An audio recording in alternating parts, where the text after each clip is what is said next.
Hey everybody, this is Chris D from PC-Addicts. This video I want to share with you a couple issues I ran into with VMware's ESXi. Chris D, let's go!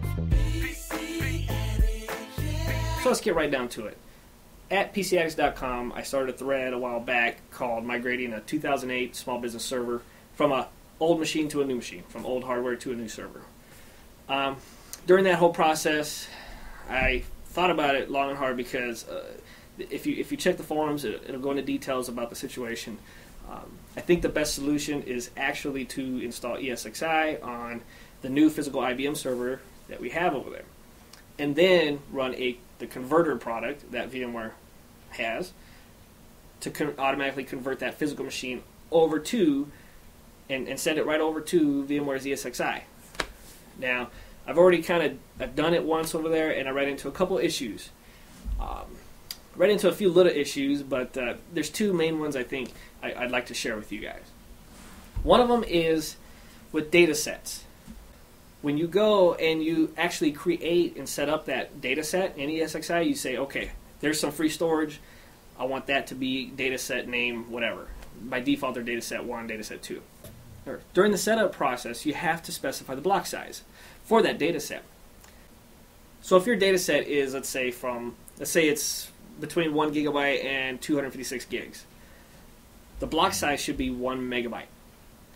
If it's 256 or above, or maybe it's 257 and above, whatever, it has to be 2 megabytes, or it's between like 250 gigs and 500 gigs is 2 megabytes, I think. And there's documentation. I'll put the link down below.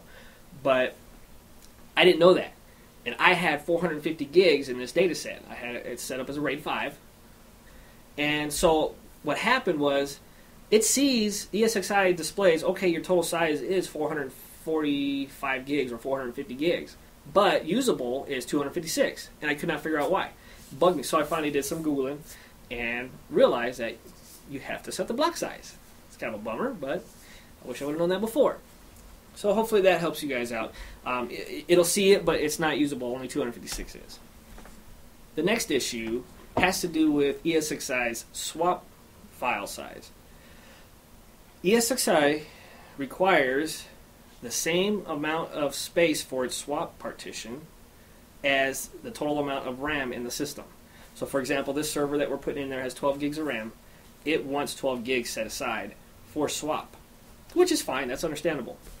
I didn't know this again right away, so what ended up happening is, when I created that migration, when I did that convert operation on the current server, you specify what size you want to make that virtual machine file.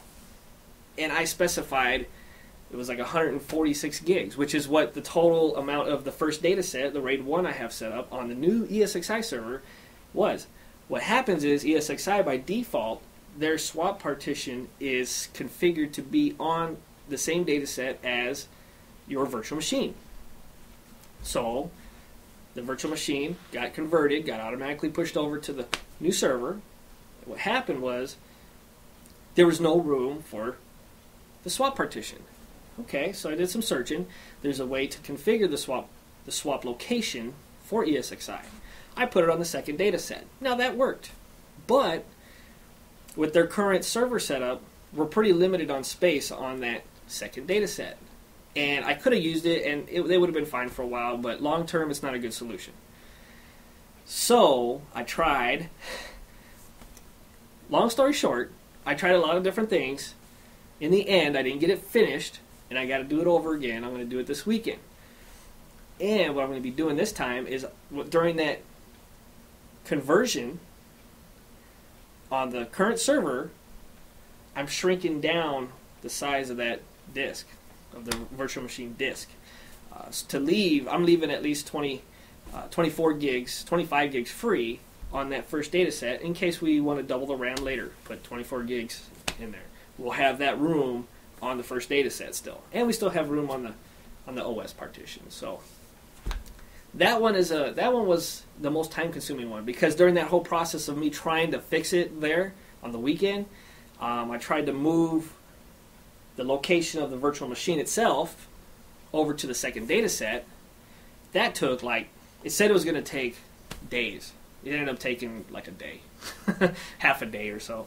But we were in a big time crunch, so I ended up just scrapping the whole thing, and we're going to start over. And well, I say we, but it's me. But check the forums on PC-Addicts.com. There's one in there called Migrating 2008. If you want more information on this, or if you want to put in your input, your suggestions, I'm always open for suggestions. If you guys have any ideas too, I did notice when I did move it over there and I got the swap partition moved over to the second data set, I was able to boot up the server okay finally, and the server was responding pretty slow, to be honest. And I don't know if it's because once I get it all up and going, I need to do a defrag, maybe some more optimizing somewhere in the configuration. I don't know.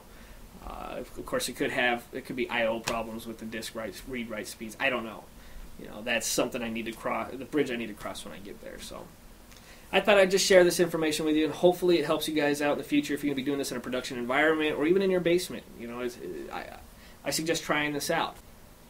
Alright guys, if you're not subscribed, please subscribe. Check out the forums. And definitely join us in the chat. There's always people there. There's always between 30 and 40 people in there lately. So talking technology, trying to help each other out.